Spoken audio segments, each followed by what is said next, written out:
Você já se sentiu ignorado quando tentou chamar a atenção de alguém? Ou já viu uma situação onde uma pessoa está fazendo atitudes extremas, ali, enérgicas para chamar a atenção de outra? No capítulo 14 do segundo livro de Samuel, no nosso devocional, quando eu lia, o que me saltou aos olhos foi essa busca por chamar a atenção. Nós vamos aprender com Joabe hoje. Joabe foi exitoso por um lado e falhou de outro. Então, quando a gente lê o capítulo 14, o que a gente vai ver é Absalão na terra do seu avô e Davi triste porque eles tinham fugido, né? O evento do capítulo 13 eu vou deixar aqui no card para você dar uma olhadinha, se você ainda não viu. Então, a gente está fazendo essa série assim. Você lê junto comigo, tira suas impressões e agrega a minha percepção também do texto. E aí, se você quiser ficar à vontade, compartilha aqui o que você viu, um versículo que te chamou a atenção. Se você está acompanhando a série, se está gostando, já deixa seu like, compartilha para mais pessoas. Agradecer aí as pessoas que estão colocando nos status, pessoas que estão compartilhando, pessoas que estão comentando comigo fora desse ambiente, né? Eu te convido a comentar aqui também, um amém, um bom dia, para a gente fortalecer essa comunidade. Se você não é inscrito, fica o convite para se inscrever. Então, no capítulo 14, Absalão está na terra do seu avô, Davi está triste porque ele está longe. Aí Joabe tenta convencer Davi a trazer Absalão de volta. Pelo enredo, a gente entende que isso fracassou. Ele não teve êxito em só verbalizar com Davi e traz Absalão de volta. Então ele arma uma estratégia. Ele chama uma mulher sabe, a mulher vai lá, conta uma história para Davi, aquele senso de justiça de Davi, poeta, que gosta dessas alegorias, ele vai lá e dá uma sentença, e a mulher fala, pois então, Davi, essa sentença acusa você mesmo, porque você está tendo esse comportamento em relação ao seu filho Absalão. Ele fala, é Joabe que está por trás disso, né? Tudo bem, eu vou ouvi-lo, vou atender o pedido dele, e ele manda trazer Absalão de volta. Então, Joabe, ele busca a atenção de Davi sem êxito, e ele cria uma estratégia para chamar a atenção. Então, a primeira lição é a gente tem que criar estratégias para chamar a atenção quando a gente percebe que não está tendo êxito. Estratégias sábias, com equilíbrio. O segundo momento do texto, agora Absalão quer a atenção de Joabe e Joabe o ignora. Ele faz uma, duas, três e Joabe ignora. E aí Absalão toca fogo no campo de cevada de Joabe. E aí ele vai lá e atende Absalão. Absalão queria uma audiência com o rei. Afinal de contas, ele trouxe, né, Absalão lá da terra do seu avô, de Jesus, mas não estava tendo contato com ele, então não valia de muita coisa.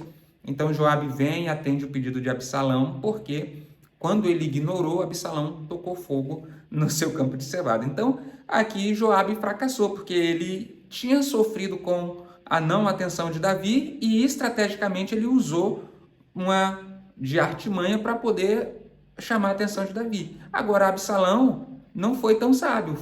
Foi a forma que ele usou causou prejuízo. Então, se Joabe tivesse se antecipado e ouvido Absalão de primeira, não teria perdido o seu campo de cevada. Então, na primeira lição seja estratégico para chamar a atenção. Na segunda preste atenção se não tem algumas pessoas tentando chamar sua atenção.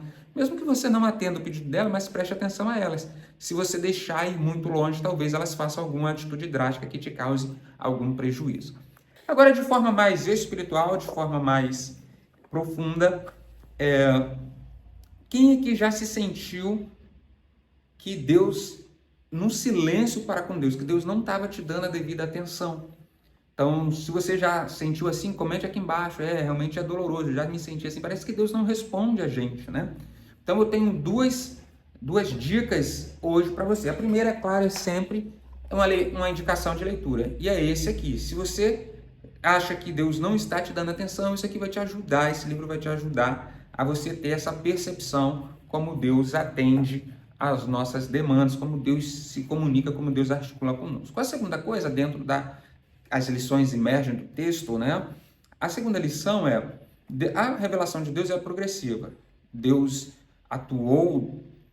Pai atuou no Antigo Testamento, Deus Filho atuou no Novo Testamento, nos Evangelhos, e o Deus Espírito Santo atuou de Atos até os nossos dias. Então, observa que Joabe chamou a atenção de Davi articulando com ele, convencendo, tendo palavras de persuasão. Com Deus não funciona assim. Funcionou no Antigo Testamento, a revelação é progressiva. Moisés fez isso. Moisés chegou e articulou com Deus. Deus, mas se o Senhor matar esse povo, o que as nações vão dizer? Aí a gente parece que Deus nem sabia disso na leitura, né? E aí Moisés mostrou algo para Deus e Deus falou: uau, Moisés, obrigado porque você me ensinou. Gente, não é assim, Deus é soberano, Deus.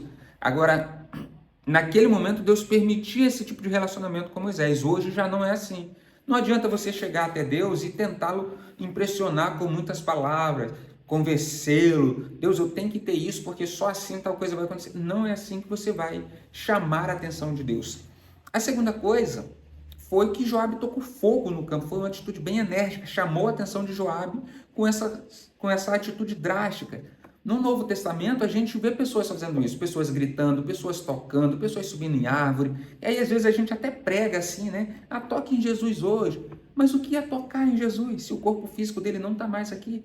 Ele próprio falou que era bom que ele fosse para que o Espírito viesse. Então, ele falou, era melhor trocar o corpo físico pelo espiritual, porque agora o Espírito habita em nós.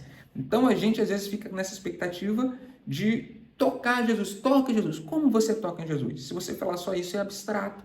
Então, essas atitudes enérgicas de tocar, de gritar, de chamar a atenção de Deus, também funcionou bem no Novo Testamento, na biografia ali, nos 4 evangelhos, quando Jesus estava aqui, mas hoje já não funciona bem. O que significa gritar para Jesus ouvir?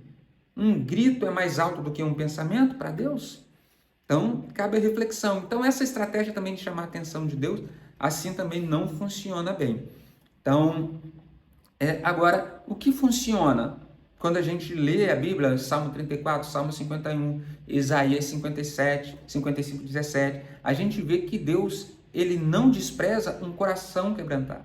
A gente vê que Deus está perto de um coração quebrantado. Parafraseando, que Deus dá atenção a um coração quebrantado, a um coração contrito, a um coração arrependido. Então a gente precisa ter um coração arrependido. E aí, novamente, você poderia falar, Inés, mas o que é chamar, tocar Jesus? Isso eu não sei, mas eu também não sei o que é ter um coração arrependido. Então eu vou te dar só uma dica. Só uma, que aí esse processo vai desencadeando. Se você quiser mais, fala assim, pô, eu preciso de mais. Coloca aqui embaixo também nos comentários. Uma só.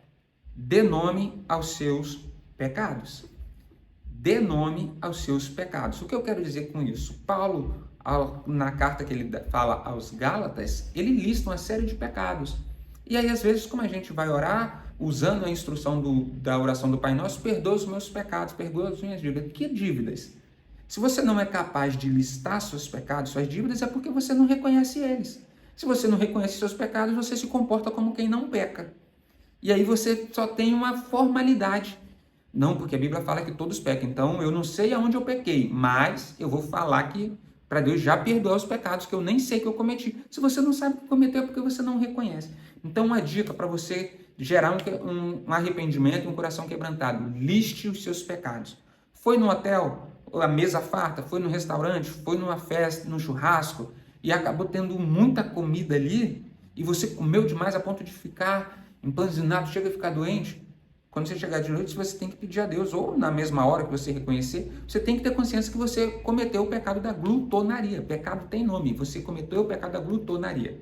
Se você viu alguma coisa e desejou e ficou ali pensando naquilo, falou, poderia ser meu, você cometeu o pecado da inveja, você cometeu o pecado da cobiça. Você tem que listar, você tem que ter consciência do que você está fazendo e pedir perdão nominalmente. Quando você começar a pedir perdão nominalmente pelos seus pecados, tira um tempo da sua oração para listar. E você tem que estar atento. Será que eu pequei?